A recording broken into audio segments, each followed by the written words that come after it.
اب اللہ نے بتایا ہے کہ یہ لوگ جو ناکام ہوئے دنیا میں اپنے اپنے انبیاء کی مخالفت کرنے کی وجہ سے، اپنی اپنی سرکشی کی وجہ سے، ان کا اخروی انجام کیا ہے؟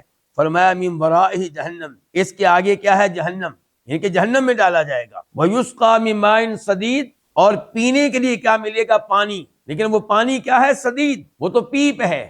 کن کی؟ جہنمیوں کی۔ جہنمیوں کو جہنم میں ڈالا جائے گا تو ان کے زخموں سے جو پیپ، جو گندا پانی نکلے گا وہ ان کو پلایا جائے گا۔ جہنم خود عذاب، اور پینے کے لیے جو دیا جائے گا وہ بھی عذاب۔ اللہ رب العزت نے اس آیت میں وعدے کیا کہ وہ پانی، وہ پیپ جس کا تذکرہ پچھلی آیت میں آیا، جو اس سرکش کو پلائی جائے گی، وہ پانی جس کو پلایا جائے گا اس کو آسانی سے نہیں پی سکے گا۔ کیوں؟ کیونکہ وہ کڑوا ہے، بس ذائقہ ہے، گرم ہے۔ تو کیا ہوگا؟ یتجرعہ، گھونٹ گھونٹ کر کے پیے گا، بڑی مشکل سے پیے گا، اور اس کو حلق سے نیچے اتارنا آسان نہیں ہوگا۔ وَيَأْتِيهِ الْمَوْتُ مِنْ كُلِّ مَكَانٍ، اور اس سرکش پہ، جہنم میں موت آئے گی ہر طرف سے، یعنی کہ ہر عذاب ایسا ہوگا جس کی وجہ سے انسان مر جائے، لیکن وہاں موت آنے والی نہیں ہے۔ یہ تو چاہے گا کہ موت آئے، لیکن اللہ نے بیان کیا کہ وہاں پہ موت آنے والی نہیں ہے، وہ زندگی ہمیشہ کی زندگی ہے۔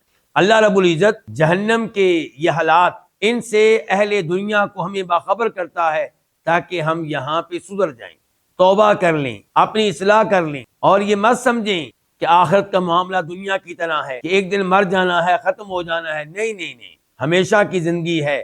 اب اس کے اوپر جو عذاب آ رہا ہوگا، ہر عذاب کا تقاضا یہ ہوگا کہ یہ مر جائے، لیکن وما هو بمیت، موت ہرگز اس کے اوپر نہیں آئے گی۔ وَمِن وَرَائِهِ عَذَابٌ غَلِيظٌ، بلکہ اس کے آگے ایک اور سخت عذاب ہوگا، عذاب کے اوپر عذاب ہے۔